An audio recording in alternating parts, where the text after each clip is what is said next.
Hello friends, আসসালামু আলাইকুম। আমি নুসরাত জাহান দোস্ত। আমি তোমার সাথে শেয়ার করবো WordPress Bangla tutorial part 13, how to use appearance editor in WordPress. অর্থাৎ ওয়ার্ডপ্রেস বাংলা টিউটোরিয়াল পার্ট 13 এর মধ্যে আজকে আমি তোমার সাথে শেয়ার করবো ওয়ার্ডপ্রেসের মধ্যে ওয়ার্ডপ্রেসের মধ্যে কিভাবে আমরা অ্যাপিয়ারেন্স এডিটর ব্যবহার করতে পারি। তো কাজটা করার জন্য এটা আমি ইউজ করি। ব্যাস মিনিমাইজ করার পরে এখন আমাদের বিষয়টা করার জন্য তাই আজকে আমি তোমাদের সাথে বলছি যে পার্ট 13 এর মধ্যে এই অ্যাপিয়ারেন্স এডিটরের বিষয়টা শেয়ার করব।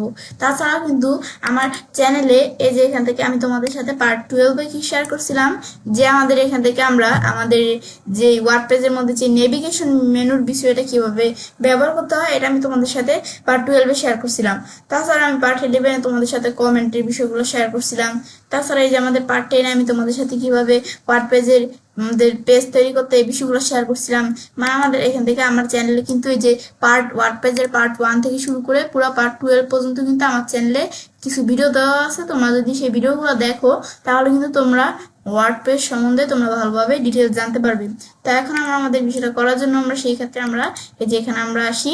তো এখন আমরা আমাদের বিষয়টা করার জন্য আমরা যে এখন এই অ্যাপিয়ারেন্স এডিটরের বিষয়টা করব সেই ক্ষেত্রে তোমাদের যদি ডোমেইন পারচেজ করা থাকে তাহলে তোমাদের ডোমেইন পারচেজ করা থাকলে তোমরা যদি সেই ডোমেইনের নাম লেখার পরে আমাদের অবলিক দেওয়ার পরে এই যে অ্যাডমিন লেখার পর আমি যদি এন্টার প্রেস করি তাহলে কিন্তু আমরা আমাদের এই যে এন্টারপ্রেস করার পরে তারপর আমি এই যে অ্যাডমিন লেখা সার্চ দিলে হবে আমাদের ডাব্লিউপি, তারপর আমাদের ড্যাশ দিয়ে লগইন লেখা আর কি আমাদের ডাব্লিউপি ড্যাশ দিয়ে অ্যাডমিন লেখা সার্চ দিলে হবে, বা আমাদের WP dash login dot PSP লেখা সার্চ দিলে হবে। তো এখন আমাদের যদি আমাদের এই কোনো ডোমেন পারচেস করা থাকে তাহলে সেই ডোমেনের নাম লেখার পর স্ল্যাশ দিয়ে অ্যাডমিন লিখলে আমার এরকম ইন্টারফেস চলে আসলো। আসার পরে তারপর আমাদের যে ডোমেনের ইউজার নেম পাসওয়ার্ড দেওয়ার পরে সাইটটা লগইন করে তারপর আমি চাইলে কাজ করতে পারি। কিন্তু তোমাদের যদি ডোমেন পারচেস না করা থাকে তাহলে তোমরা যদি ফ্রিতে কাজটা করতে চাও সেই ক্ষেত্রে আমাদের এই যে জাম্প সফটওয়্যারটা কিন্তু ইনস্টল করা থাকতে হবে। তো কিভাবে আমাদের জাম্প সফটওয়্যার ইনস্টল করতে হয় এর উপর কিন্তু আমি তোমাদের সাথে পার্ট 2 তে আলোচনা করছিলাম কিভাবে জাম্প সফটওয়্যার ডাউনলোড ইনস্টল করা যায়। তাই এখন আমাদের উইন্ডোজের উপর তাই এখন আমরা আমাদের এদিক থেকে তাই এখন আমাদের এখানে জাম্প সফটওয়্যার ইনস্টল করা থাকলে আমি যদি আমার এই পিসিতে আমার জাম্প সফটওয়্যার ইনস্টল করা থাকলে এই যে আমি যদি এখান থেকে আমরা জাম্প লেখা সার্চ দেই, জাম্প লেখা সার্চ দেওয়ার পর এই যে জাম্প কন্ট্রোল প্যানেল চলে আসলো। এখন যদি আমরা এই জায়গায় ক্লিক করলে কিন্তু আমার জাম্প কন্ট্রোল প্যানেলটা ওপেন হয়ে গেল। ব্যাস ওপেন হওয়ার পরে এখন আমরা আমাদের এই জাম্প কন্ট্রোল প্যানেলের মধ্যে এই যে অ্যাপাচি আর এই মাই এসকিউএল এই দুটো অপশন যদি আমার এখান থেকে এই যে স্টপ করা থাকে তাহলে তোমরা স্টার্টে ক্লিক করে স্টার্ট করে নিবে। ব্যাস স্টার্ট করার পরে এখন আমি যদি আমাদের এটা মিনিমাইজ করি, ব্যাস মিনিমাইজ করার পরে এখন আমরা আমাদের এই দুটো অপশন আমাদের স্টার্ট করে দেওয়ার পরে এখন আমরা লিখবো কি লোকাল হোস্ট। লেখার পর আমরা এই যে অবলিক দিয়া ইচ্ছে তারপর অবলিক মাই আমাদের কি যে অ্যাডমিন কিন্তু এই বিষয়টা কিন্তু অটোমেটিকলি চলে আসছে। তো এখন আমাদের কিন্তু এটা আমাদের এই যে অটোমেটিকলি যে চলে আসছে তো লোকাল হোস্ট দেওয়ার পর আমাদের স্ল্যাশ দিয়ে ইচ্ছে এটা কিসের নাম চলে আসছে আমার এই ইচ্ছে নামে এই ফোল্ডারটার মধ্যে কিন্তু আমার ওয়ার্ডপ্রেসের ফাইলগুলো আছে। তো তোমাদের এখান থেকে তোমাদের এই যেই ফোল্ডারের মধ্যে তোমাদের ওয়ার্ডপ্রেসের ফাইলগুলো আছে সেই ফোল্ডার নাম কিন্তু এখানে তোমাদের লিখলে কিন্তু বিষয়টা চলে আসবে। তারপর আমরা অবলিক দিয়ে অ্যাডমিন লিখতে পারি আমি চাইলে, বা আমাদের ডাব্লিউপি আমাদের ড্যাশ অ্যাডমিন বা আমি WP dash login dot PSP লেখার পর আমি এন্টার প্রেস করি। ব্যাস একটা লিখলেই হবে। লেখার পর আমি এখন যদি এন্টার প্রেস করি এন্টার প্রেস করলে কিন্তু আমার এখান থেকে বিষয়টা কিন্তু এখানে চলে আসবে। তো এখন এই যে আমাদের যদি এই যে একটু ওয়েট করি বিষয়টা চলে আসলে এখন আমাদের বলছে এটা লগ ইন করতে। তো এখন যদি তোমাদের এই যে এখান থেকে লগ ইন করা তোমাদের থাকে তাহলে কিন্তু সরাসরি ওপেন হয়ে যাবে। লগ ইন করা না থাকলে তোমাদের বলছে লগ ইন করে নিতে আমার দিকে। তো আমি আমার এখান থেকে ইউজার নেমটা দিতে হবে। আমার ইউজার নেমটা ধরে আমি দিলাম, দেওয়ার পর আমাদের পাসওয়ার্ড আমি একটা ইউজার নেম আমার দিলাম, তারপর পাসওয়ার্ডটা আমাদের দিতে হবে। ব্যাস সাইটের পাসওয়ার্ড দেওয়ার পর এখন যদি আমরা লগ ইন দিই তাহলে আমাদের এই দুটা ইউজার নেম পাসওয়ার্ড সঠিক দেওয়ার পর লগ ইন দিলে কিন্তু আমার সাইটটা ওপেন হয়ে গেল। ওপেন হওয়ার পরে এখন কাজটা আমাদের করার জন্য আমরা এই যে অ্যাপিয়ারেন্স এই যে এখানে যদি আমরা কাজটা রাখি এই যে এডিটর অপশন দেওয়া আছে আজকে আমি তোমার সাথে এই বিষয়টা শেয়ার করবো। তো এখানে আমি যদি ক্লিক করলে কিন্তু অ্যাপিয়ারেন্সের আমাদের এডিটরের অপশনটা আমাদের কিন্তু বিষয়টা চলে আসলো।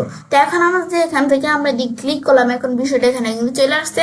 এখন এখানে আসার পরে কিন্তু আমরা এদেরকে এরকম ইন্টারফেস চলে আসলে এখন কিন্তু আমরা বিষয়গুলা দেখতে পারতেছি। এখন আমাদের এদিকে আমরা এখানে ধরো কি দেওয়া আছে ধরো আমাদের এখানে ডিজাইন এরকম অপশন চলে আসছে। তো সবার প্রথমে আমার এখানে দেওয়া আছে কি নেভিগেশন। এখন যদি আমরা আমাদের এখানে ক্লিক করি ব্যাস ক্লিক করলে কিন্তু যে নেভিগেশন ইচ্ছে এটা কিন্তু তোমাদের নেভিগেশন লেখা থাকে, কিন্তু আমি এই যে এখানে যদি ক্লিক করে নেভিগেশন ইচ্ছে আসছে কারণ নামটা আমি রিনেম করছি। তো এখন আমাদের এই যে নেভিগেশনে ক্লিক করার পরে নেভিগেশন অপশনটা যখন চলে আসলো, আসার পরে এখন এই নেভিগেশনের মধ্যে আমি চাইলে এই বিষয়গুলো করতে পারি। নেভিগেশনের মধ্যে ধরো এই যে আমার যে এই যে এখানে একটা অপশন দেওয়া আছে এই যে আমাদের অ্যাকশন, এখন যদি এই যে আমরা এখানে ক্লিক করি, ক্লিক করার পরে যে আমরা যদি রিনেমে ক্লিক করি তা আমার এই নেভিগেশনের নেমটা আমি চাইলে রিনেম করতে পারি। তো এখন রিনেমে আসার পর ধরো শুধু আমাদের এই যে ধরো নেভিগেশন ইচ্ছে দেওয়া আছে, আমি ধরো এখানে নেভিগেশন ইচ্ছে বিডি দিয়ে দিলাম। দেওয়ার পর এখন যদি আমি সেভ দিই, সেভ দিলে কিন্তু এই নেভিগেশন ইচ্ছে বিডি আমাদের কিন্তু নামটা চেঞ্জ হয়ে গেল নেভিগেশনের। আবার এখানে আসার পর রিনেমে আসার পর আবার যদি আমি এখানে রিনেম করি তাহলে এটা আমি ডিলিট করে দিলাম, সেভ দিলাম, রিনেম হয়ে গেল। ব্যাস এবার কিন্তু আমি এই নেভিগেশনের নাম চেঞ্জ করতে পারি, রিনেম করতে পারি নেভিগেশনটা। এডিটে ক্লিক করে আমি চাইলে আমাদের নেভিগেশনের বিষয়টা এডিট করতে পারি। আমি যদি এডিটে ক্লিক করি এডিট করার অপশন চলে আসছে, আমি চাইলে নেভিগেশনের এখানে কোনো কিছু এডিট করতে পারি। তারপর আবার ওপেন নেভিগেশন, আমি আবার নেভিগেশন অপশনে আসলাম। এবার হচ্ছে এই বিষয়টা কাজ করে। এখন তো এটা একটা ডুপ্লিকেট নেভিগেশন তৈরি করতে চাইলে করতে পারি, নেভিগেশনটা ডিলিট করার জন্য ডিলিটে ক্লিক করে আমি চাইলে করতে পারি।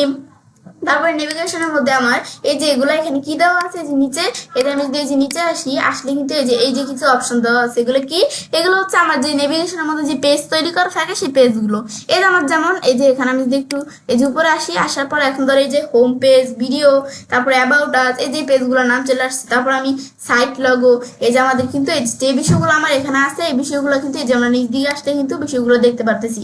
এই যে আমাদের লগিং আউট, সোশ্যাল আইকন, এই যে বিষয়গুলো আমার এখানে দেওয়া আছে এগুলো কিন্তু এখানে চলে আসছে। তারপর আমাদের এই যে আমরা যে বিষয়টা যে আমাদের এটা দেখতে পাচ্ছি, এই যে আমাদের সাইটটা এখন যদি আমরা এটা আমাদের ড্রাগ রিসাইজ, আমি যদি রিসাইজ করতে চাই ছোট বড় করার জন্য যে আমি চাইলে ছোট বড় করতে পারি, যে আমি যদি এরকম রাখি এই যে এরকম চলে আসছে, এবার আমি চাইলে এগুলো চেঞ্জ করতে পারি। তারপর আবার যদি আমরা এখান থেকে এই যে আমরা এই ধরো এই বিষয়গুলো আমি কোনোটার মধ্যে ধরো ক্লিক করলাম, ক্লিক করার পর এখন ধরো এটা আমাদের হোম, এটা ধরো উপরে আছে, এটা ধরো আমি মুভ ডাউন দিলাম, হোম নিচে চলে আসলো। ব্যাস এখন ধরো এই যে ভিডিও আগে চলে আসলো, হোম নিচে চলে আসলো। ব্যাস তারপর আবার যদি আমরা এখান থেকে আবার মুভ ডাউন দিয়ে আরো নিচে চলে আসলো, অ্যাবাউট আজেরও কিন্তু নিচে চলে আসলো। তারপর আবার যদি আমরা এখান থেকে ক্লিক করি, ক্লিক করার পর আমি যদি গো টু হোমে ক্লিক করে আমরা চাইলে হোমে যাইতে পারি। রিমুভ হোম দিলে এটা কিন্তু আমাদের পেজটা রিমুভ হয়ে যাবে। তারপর আমাদের এভাবে দেখানোর পরে এখন আমাদের যে দুইটা আমরা চেঞ্জ করলাম, এখন যদি রিভিউ টু চেঞ্জ, আমাদের এটা সেভ করার জন্য আমি কন্ট্রোল এস দিয়েও দিতে পারি বা এখানে আসার পরে সেভ দিলাম, বিষয়টা সেভ হয়ে গেল। এখন যদি আমরা আমাদের সাইটটা দেখি, এখন যদি আমরা এই যে এখানে আসার পর আমরা মাউসের ডান বাটনে ক্লিক করার পরে নতুন একটা ট্যাবে ওপেন করলাম আমাদের সাইটটা। এখন কিন্তু এই দেখো ভিডিও, তারপর অ্যাবাউট আস, তারপর কিন্তু এই যে হোম, এটা আমাদের এই যে এই দুইটার পরে এখানে চলে আসছে। আবার যদি আমরা হোমটা উপরে নিয়ে আসি, ধরো এই যে আমি এইভাবে আমাদের এই যে এখানে ক্লিক করে আমি নিতে পারি, বা আমি যদি আমার এই যে হোমটা এভাবে টান দিয়ে ধরো যদি আমরা একবারে উপরে আনার পর আমরা ডাক এভাবে ছেড়ে দেই, উপরে চলে আসলে এখন আমি সেভ করে দিই। সেভ করার পর এখন যদি আমরা এখানে আসার পর একটু রিলোড দিই, রিলোড দিলে লিখবো আবার হোমটা এই যে প্রথমে চলে আসছে। এবার আমি চাইলে কোনো কিছু এদিক থেকে এডিট করতে পারি। তারপর যে সাইট লগো, এগুলো আমি এডিট করার জন্য remove site logo, up down করতে পারি, এগুলো আমি এই বিষয়গুলো করতে পারি চাইলে। তো এগুলো হচ্ছে আমাদের বিষয়টা কাজটা করে নেভিগেশনের বিষয়টা। তাছাড়াও আমি তোমাদের বলছি যদি তোমাদের নেভিগেশনের বিষয়টা তোমরা না বুঝো তাহলে আমার কিন্তু নেভিগেশনের সম্বন্ধে আলাদা একটা ভিডিও দেওয়া আছে, তোমরা সেই ভিডিওটা আমার চ্যানেল থেকে দেখলে তোমরা নেভিগেশন বিষয়টা আর ডিটেলস ভাবে বুঝতে পারো। তো এখন তারপর আমরা এই যে এখানে ক্লিক করে আমি ব্যাকে আসি, এই যে আমরা এখানে ক্লিক করে ব্যাকে আসলাম। আসার পর নেভিগেশনের পর দেওয়া আছে কি স্টাইল। এখন আমরা স্টাইলে ক্লিক করলে এখন আমাদের বিভিন্ন ধরনের কিন্তু আমরা স্টাইল করতে পারি আমাদের এই যে এইটাকে, আমাদের এই যে সাইটটাকে। এখন আমরা আমাদের এই যে এর মধ্যে ধর আমরা এখানে স্টাইল কিরকম, এখন ধর আমাদের কিন্তু এই যে বিভিন্ন স্টাইল কিন্তু এখানে দেওয়া আছে যে এর মধ্যে। তো এখন যদি আমি নিচ দিকে আসি, আসার পর ধর এই যে বিভিন্ন এখানে স্টাইল দেওয়া আছে, আমি এই যে এটা কিন্তু এটার উপর কাজটা রাখলে দেখো এগুলো কিন্তু এ মানে কোন আমাদের কোন স্টাইলটা দিলে আমাদের লেখাগুলা, তারপর ব্যাকগ্রাউন্ড আর কি আমাদের এটা কেমন দেখা যাবে, যেগুলো কিন্তু আমি উপরে দেখতে পারতেছি। তারপর আমি যদি এটার কোনটার উপর কাজটা রাখি, কাজটা রাখলে কোনটা নাম কি এগুলো দেখাচ্ছে। এখন যদি আমরা এটার উপর কাজটা রাখি, এটা কি ডিফল্ট সেট করা থাকে যেটা, আর এটার উপর কাজটা রাখলে এম্বার, তারপর ফসিল, তারপরে আইস, তারপর আমাদের এখান থেকে আমাদের আরো বিভিন্ন দেওয়া আছে মিন্ট, তারপরে রাস, তারপরে যে আমাদের বিভিন্ন ধরনের কিন্তু দেওয়া স্টাইল দেওয়া আছে এখানে। তো এই যে মিন্ট আমি এটা সিলেক্ট করে দিলাম, বাস দিলে কিরকম দেখাতে হবে আমি কিন্তু দেখতে পারতেছি। তারপর আমি যদি আবার নিচ দিকে আসি, আসার পর তারপর আমাদের এই যে আমাদের এই যে এই বিষয়গুলো চাইলে আমি সেট করতে পারি। আমি যদি এটা দিই আমাদের প্যালেটস এর মধ্যে এটা দিলে কিন্তু এই যে এইভাবে কিন্তু বিষয়গুলো আমি দেখতে পারতেছি। এই দেখো এইভাবে কিন্তু এই যে আমাদের বিষয়গুলো দেখাচ্ছে। আবার যদি আমি এটা দেখিয়ে দিই, এটা দেখাই দিলে কিন্তু আবার আমরা বিষয়গুলো এভাবে দেখতে পারতেছি। এবার আমি চাইলে বিষয়গুলো চেঞ্জ করতে পারি। ব্যাস, তারপর আমাদের দেওয়া আছে কি এখানে আমাদের স্টাইল বুক দিলে কিন্তু স্টাইল বুক আকারে বিষয়গুলো চলে আসলো। এখন এই স্টাইল বুক দেখতে পারতেছি। এখন যদি আমরা এই যে এখানে আসি, এডিট স্টাইলে আসার পর আমি যদি আমাদের স্টাইলটা এডিট করতে চাই, তো এখানে আসার পর এডিট করতে পারি। এখন তো আমি এই যে নেক্সটে ক্লিক করে কি করা যাবে এগুলো আমি দেখতে পারি। আমরা এটা ক্লোজ করি। এখন আমরা ধরো এটা এডিট করলাম কি, তাই আমাদের টাইপোগ্রাফি কেমন, তারপর আমাদের এখান থেকে কি কেমন, এগুলো আমি কিন্তু এডিট করতে পারি। তারপর এই যে টাইপোগ্রাফি এগুলো কি, কোনটা কি কাজ করে। আমরা যদি আমি ব্যাকে আসি, কালার্স কেমন, তারপর আমাদের ব্যাকে আসলে আমাদের ব্যাকগ্রাউন্ড কেমন, শ্যাডো কেমন, লেআউট কেমন, এগুলো দেখাই দিতে পারি। অ্যাড ব্যাকগ্রাউন্ড ইমেজ আমি চাইলে অ্যাড করতে পারি। এই বিষয়গুলো তোমরা চাইলে করতে পারো। তোমরা এগুলো একটু ক্লিক করে দেখলে কিন্তু এগুলো ইজি বিষয়, এগুলো তোমরা বুঝতে পারবে। তারপর আবার যদি এখানে ক্লিক করি, এই যে স্টাইল ব্লক চলে আসলে আবার উঠে দিলে চলে গেল। ব্যাস, এবার আমি বিষয়গুলো দেখাতে পারি। এখন এই যে আমার এটা দেখাই দিলাম, এভাবে বিষয়গুলো দেখা দেওয়ার পর আমি সেভ দিলাম। সেভ দেওয়ার পর বিষয়টা সেভ হয়ে গেল। এখন এই যে আমাদের বর্তমানে সাইডটা এমন আছে না, এখন যদি মিডিল দিয়ে দেখবে একটু আমাদের একটু ব্লু কালার হয়ে গেছে আর কি। এ দেখো আমাদের কিন্তু এই কালার হয়ে গেছে সাইডটা। ব্যাস, এভাবে কিন্তু আমরা বিষয়গুলো দেখতে পারতেছি। এটা হচ্ছে আমাদের এই বিষয়টি স্টাইলের বিষয়টা কাজ করে। তারপর আমি এখান থেকে যদি আবার ব্যাকে আসি, স্টাইলের বিষয়টা আমি দেখলাম। তারপর পেজ, আমি যদি আমাদের যে পেজগুলো এখানে আছে পেজ দেখতে পারি। পেজের বিষয় এটা আমাদের কি কি পেজ এখানে আছে, হোম পেজ আছে, ভিডিও পেজ আছে, about us, contact, privacy policy, terms and condition. এই পেজগুলো আমি তৈরি করছি, তো এই পেজগুলো কিন্তু আছে। তাছাড়া কিন্তু এই যে পেজ কিভাবে তৈরি করতে আমি কিন্তু বলছি, পেজের উপর কিন্তু ভিডিও আমার চ্যানেলে দেওয়া আছে। এই যে তোমরা এই যে পার্ট 10 এর মধ্যে আমি কিন্তু তোমাদের সাথে পেজের বিষয়ে আলোচনা করছিলাম। তোমরা ভিডিওটা দেখলে কিন্তু পেজ কিভাবে তৈরি করতে হয় জানতে পারো। এখন পেজের মধ্যে আসার পরে যে বিভিন্ন আমাদের পেজ তৈরি করছি আমি, এখানে কিন্তু পেজগুলো দেওয়া আছে। ব্যাস, এখন আমাদের এই পেজ ছাড়াও যদি আমরা এখান থেকে কোনো পেজ আমি সার্চ করতে চাই, সার্চ করতে পারি, ফিল্টার করতে পারি, লেআউটের বিষয়গুলো দেখতে পারি, ভিউ অপশন দেখতে পারি। অ্যাড নিউ পেজ আমি যদি এখন ক্লিক করি, ক্লিক করার পর আমি চাইলে নতুন কোনো পেজ আমরা অ্যাডও করতে পারি। এখন এখানে আসার পর ধর আমি পেজ অ্যাড করবো কি, আমি ধরো এখান থেকে কি নামে আমরা পেজ অ্যাড করলাম, আমি ধরো এখান থেকে আমরা অ্যাড করলাম কি, ধরো আমি এখান থেকে ইচ্ছে ওকে ব্যাস, আমি জাস্ট তোমাদের দেখানোর জন্য একটা পেজ এখানে এটা দেখাই দিলাম। তারপরে যদি আমি ড্রাফট হিসাবে সেট করতে চাই, আমি চাইলে ড্রাফট হিসাবে সেট করতে পারি। ধরো এই পেজটা আমি ড্রাফট হিসাবে সেট করলাম, ক্রিয়েট ড্রাফট দিলাম, এই পেজটা কিন্তু ড্রাফট হিসাবে সেট হয়ে গেল। ব্যাস, এটা আমাদের দেখা দেওয়ার পর কিন্তু এই যে ইচ্ছে ওকে আমার চাইলে বিষয়গুলো যে আমি এখন নিচ দিকে আসি, এই যে আমাদের কোনো পেজ আমি দেখতে পারতেছি। আবার আমি একটু ব্যাকে আসি, আসার পর এই পেজের মধ্যে ধরো এই যে পেজটা সেট করলাম দেখতে পারতেছি। এখন ধরো এই পেজটা আমি চাইলে কি করতে পারি, আমরা চাইলে এডিট করতে পারি। অ্যাকশনের মধ্যে আসলে এই যে এখান থেকে এডিট করতে পারি, পেজটা আমি দেখতে পারি, রিনাম করতে পারি। পেজটা নাম ধরো আমাদের ভালো লাগছে না, এখন ধরো এই শুধু ইচ্ছে ওকে বাদ দিয়ে আমরা ওকেটা বাদ দিয়ে শুধু ইচ্ছে ওকে রাখলাম, ইচ্ছে ওকে ধরো বিডি রেখে দিলাম। ব্যাস, এখন যদি সেভ দেই নাম কিন্তু আমাদের চেঞ্জ হয়ে গেল। রিনেম করতে পারি, অর্ডার করতে পারি, ট্রাশে মুভ করতে পারি, এটা আমাদের প্রয়োজনে ডিলিট করার জন্য ট্রাশে মুভ করতে পারি। তারপর এখন আমরা পাবলিশে আসি, যে পেজগুলো পাবলিশ করা আছে এই যে পেজগুলো দেখতে পাচ্ছি। শিডিউল, কোনো পেজ শিডিউল করা থাকলে দেখাবে, আমার কোনো পেজ শিডিউল করা নেই। ড্রাফটস, এই যে এই পেজটা কিন্তু ড্রাফট হিসেবে আছে, এই পেজটা দেখতে পাচ্ছি আমরা। পেন্ডিং হিসেবে কোনো পেজ আছে নাই, প্রাইভেট হিসেবে কোনো পেজ আছে নাই। এখন যদি আমাদের ট্রাশে আসি, ট্রাশ হিসেবে কোনো পেজ আছে, যে দুইটা পেজ ট্রাশ হিসেবে আছে, দুইটা পেজ আমি ডিলিট করে দিছি আগে, তখন এই দুইটা পেজ ট্রাশ হিসেবে আছে। তারপর এগুলো আমি অ্যাড নিউ পেজে ক্লিক করে আমরা পেজ তৈরি করতে হয় কিভাবে এটা আমরা জানি। তারপর আবার যদি আমরা এখানে ব্যাকে আসি, এটা হচ্ছে আমাদের পেজের বিষয়গুলো কাজ করে। আমি আবার ব্যাকে আসি, পেজের বিষয়গুলো দেখার পরে তারপর দেওয়া আছে কি টেমপ্লেট। আমি যদি টেমপ্লেটসে ক্লিক করি, ক্লিক করার পর কিন্তু আমার এই যে এখানে বিভিন্ন টেমপ্লেটস এখানে দেখাচ্ছে। এখন এখান থেকে আমি কিন্তু টেমপ্লেটস, এখান থেকে আমার যে টেমপ্লেট পছন্দ আমি টেমপ্লেট দিতে পারি। এখন অল টেমপ্লেট থেকে সকল ধরনের টেমপ্লেট দেওয়া আছে। আমি যদি এইটা দেই, এমন টেমপ্লেট দিলে এই আমার বিষয়গুলো যে কেমন দেখা যাবে এই বিষয়গুলো কিন্তু আমি দেখতে পাচ্ছি। আবার আমি ব্যাকে আসি, আসার পর আমি যদি এই যে ব্লগ হোম আমি যদি এই টেমপ্লেট দিই তাহলে আমাদের কেমন দেখা যাবে, এই যে বিষয়গুলো কিন্তু আমি নিজ দিকে আসলে যেমন দেখা যাবে আমি দেখতে পারতেছি। আমি চাইলে টেমপ্লেটের বিষয় করতে পারি। তারপর আমরা যদি 2024 এখানে আসি, আসার পর 2024 এর যে টেমপ্লেট আসছে সেগুলো আমার দেখাবে, এই জিনিস দিকে আসলে এবার আমি টেমপ্লেট দেখতে পারি। তারপর আমি চাই আমার নিজের মতো একটা টেমপ্লেট আমি অ্যাড করবো। অ্যাড নিউ টেমপ্লেটে আসার পর আমি টেমপ্লেট যে অ্যাড করবো, এটা কি ফন্ট পেজ অথবা আর্কাইভ কি এটা করি না কি ধরনের, আমি ধরো এখান থেকে তারপর আমি কাস্টম টেমপ্লেট আমি অ্যাড করতে পারি। আমি ধরো ফ্রন্ট পেজ দিলাম, ব্যাস ফ্রন্ট পেজ দেওয়ার পর এখন ধরো আমি টেমপ্লেট অ্যাড করার জন্য এখানে আসার পরে আমরা ধরো এই যে এরকম অপশন আসছে, চোজে প্যাটার্ন আমি প্যাটার্ন দেখাতে পারি। তাহলে আমি ধরো এটা স্কিপ বা যে ক্লোজে ক্লিক করে আমি ক্লোজ করে দিলাম।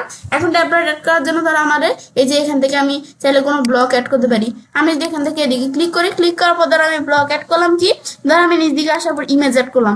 ইমেজ আসার পর আপলোড করে আমি ধরো আমার এখান থেকে একটা ইমেজ নিয়ে আসি, তার আপলোড করে আমি ধরো কোন ইমেজটা, ধরো আমি এখান থেকে এই যে এই কালার এই ইমেজটা আমি ধরো নিয়ে আসলাম।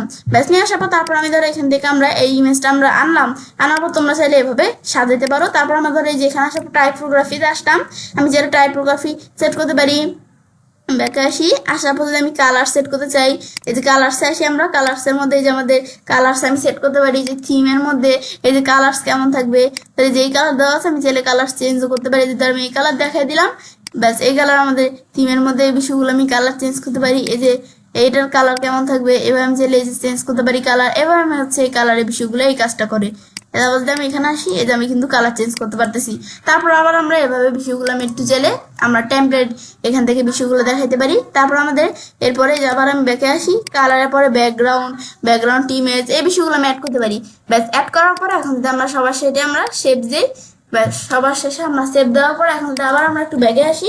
আসার পর আমি আমার এখান থেকে এই যে আমরা যদি যে টেমপ্লেটটা আমি অ্যাড করলাম, তা আমি যে অথর নেম আকারে কিন্তু আমার টেমপ্লেটটা এখানে চলে আসছে। ফন্ট পেজ দ্বারা আমি এই নেমে আমাদের কি করছি, টেমপ্লেট অ্যাড করছি। এখন আমি যে এখান থেকে অলের মধ্যে তো দেখাচ্ছি, আমি যদি যে ব্যাকগ্রাউন্ডে আসি, আর কি এটা হচ্ছে আমাদের একটা ইউজার নেম। তো এর মধ্যে ধরো আমার এখান থেকে যে টেমপ্লেটটা আমি অ্যাড করলাম, এখানে কিন্তু টেমপ্লেট দেখতে পাচ্ছি। এখন যদি আমি এই টেমপ্লেটটা এখানে ক্লিক করি, টেমপ্লেটটা কিন্তু এই যেভাবে আমি দেখতে পাচ্ছি। তারপর আবার আমি এখানে আসি, আমার এই যে টেমপ্লেটটা এখানে আছে, তো এখন এই টেমপ্লেটটা যদি আমরা এই যে এখান থেকে সিলেক্ট আইটেম, এটা আমাদের যে আইটেমটা সিলেক্ট করা আছে, এই আইটেমটা আমি চাইলে এখান থেকে আমরা এই যে ডিলিট করতে পারি। তারপরে যে বিষয়গুলো আমি করতে পারি এগুলো করতে পারি। তারপর আবার যদি এটা আমরা এডিট করতে চাই, টেমপ্লেট এডিট করতে পারি। ডিলিট করতে চাইলে ডিলিট করতে পারি, এগুলো আমি করতে পারি। তারপরে যে আমরা টেমপ্লেটের বিষয়গুলো চাইলে এভাবে আমি করতে পারি। অ্যাড নিউ টেমপ্লেটে ক্লিক করে আমি আরো টেমপ্লেট এখান থেকে অ্যাড করতে পারি। তারপর আমার কোনো টেমপ্লেট যদি আমাদের এখান থেকে প্রয়োজন হয়, এই যে আমি যদি টেমপ্লেট এখানে আসি, আমি চাইলে কোনো টেমপ্লেট সার্চও করতে পারি। ধর আমি ব্লগ, এই যে আমাদের ব্লগ লেখার সাথে সাথে যে ব্লগ হোম নামে এই টেমপ্লেট চলে আসলো। এই যে আমার কিন্তু এভাবে কোনো টেমপ্লেট আমি সার্চও করতে পারি। ব্যাস তারপর আমি ব্যাকে আসি, এটা তো আমার টেমপ্লেটের বিষয়টা দেখলামই। দেখার পরে তারপরে যে আমি যেটা দেখা দিচ্ছি, এই টেমপ্লেট এরকম চলে আসছে। আবার আমি টেমপ্লেট একটু আসি, আসার পর ধর এই যে আমাদের অল আর্কাইভ কিরকম টেমপ্লেট থাকবে আমি চাইলে এভাবে দেখাই দিতে পারি। আমি যদি এটা দেখা দিই এরকম টেমপ্লেট, এভাবে আমি টেমপ্লেট দেখা দিতে পারি। ব্যাস একটু ব্যাকে আসি আমরা, তারপর এটা টেমপ্লেটের বিষয়টা এভাবে কাজটা করে। ব্যাস ব্যাকে আসার পর তারপর টেমপ্লেটের পর প্যাটার্নস। এখন প্যাটার্নস এর মধ্যে আসলে, এখন আমাদের প্যাটার্নস এর মধ্যে আসলে ধরো প্যাটার্নস এর বিষয়গুলো সেট করতে পারি আমি। তো এখন আমার কিন্তু বিভিন্ন প্যাটার্নস এখানে দেওয়া আছে, আমি এগুলো দেখা দিতে পারি। তাছাড়াও অ্যাড নিউ প্যাটার্নস, আমি চাইলে প্যাটার্ন সেট করতে পারি।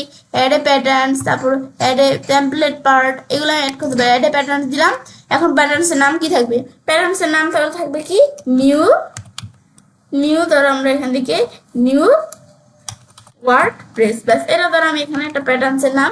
ব্যাস দেওয়ার পর ক্যাটাগরি, আমার কোনো ক্যাটাগরি চাইলে এখানে দেখাই দিতে, বাটনস নাকি কলামস, কোন ক্যাটাগরি আমি এভাবে চাইলে দেখাই দিতে পারি। দেখানোর পর যদি আমরা অ্যাড দিই, তাহলে আমি চাইলে কোনো প্যাটার্ন সেট করতে পারি। আমি কোনো প্যাটার্ন সেট করবো না, তোমরা চাইলে সার্চে ক্লিক করো, আমি চাইলে কোনো প্যাটার্নস আমরা সার্চও করতে পারি। তারপর আমাদের এই যে অল আমাদের টেমপ্লেট পার্টস, সব টেমপ্লেট পার্টস দেখতে পারি। হেডারের মধ্যে আসলে এই যে আমাদের হেডার আকারে যে প্যাটার্নস এই যে দেখতে পারি, আমি যদি এখানে ক্লিক করি, ক্লিক করলে যে হেডার আকারে যে প্যাটার্নসটা আমি কিন্তু দেখতে পারতেছি। আবার একে আসি, এই যে আমরা ফুটারের মধ্যে আসি, ফুটারের যে প্যাটার্ন সেগুলো দেখতে পারি। এই প্যাটার্নসের আমরা এডিট করতে পারি বা ডুপ্লিকেট করতে পারি, এগুলো আমি করতে পারি। তারপর জেনারেলের মধ্যে বিভিন্ন প্যাটার্নস দেওয়া আছে, আমি তাহলে প্যাটার্ন দেখতে পারি। অল প্যাটার্নস আসলে নিজে দেখা সব ধরনের প্যাটার্নস দেওয়া আছে। তো এখান থেকে আমার যেই প্যাটার্নস প্রয়োজন হবে সেটা আমি যদি এখান থেকে সিলেক্ট করি, সিলেক্ট করার পর আমি চাইলে প্যাটার্নস দেখাই দিতে পারি। তারপর এই যে অ্যাবাউটে আসলে, অ্যাবাউটের মধ্যেও কিন্তু আমাদের এদেরও বিভিন্ন প্যাটার্নস দেওয়া আছে, ব্যানার্স, মানে কোন ধরনের প্যাটার্নস আমাদের প্রয়োজন এগুলো আমি চাইলে দেখা দিতে পারি। এটা হচ্ছে আমাদের মূলত এই যে বিষয়গুলো আমাদের কাজগুলো করে প্যাটার্নসের। ব্যাস এখন তো আমরা দেখলামই আমাদের বিষয়গুলো কিভাবে কাজগুলো করে। তো এখন বিষয়টা দেখার পরে তো এখন আমরা আমাদের যে বিষয়গুলো এখানে করলাম, এখানে যদি আমি রিলোড দিই, রিলোড দিলে কিন্তু দেখো এভাবে বিষয়গুলো কিন্তু সেট হয়ে গেল। ব্যাস সেট হওয়ার পরে তো এখন বিষয়টা দেখার পর ছেলে কাজটা করতে পারি। তো আজকে ভিডিওতে আমি তোমাদের সাথে এই যে ওয়ার্ডপ্রেস বাংলা টিউটোরিয়াল পার্ট 13 এর মধ্যে আজকে ভিডিওতে আমি তোমাদের সাথে কি শেয়ার করলাম, ওয়ার্ডপ্রেসের মধ্যে কিভাবে আমরা আমাদের এখান থেকে অ্যাপিয়ারেন্স এডিটর ব্যবহার করতে পারি। তো ফ্রেন্ডস, আমার আজকে ভিডিও তোমাদের ভালো লেগে থাকে তো আমার চ্যানেলটি সাবস্ক্রাইব, লাইক করে সবার সাথে শেয়ার করবে।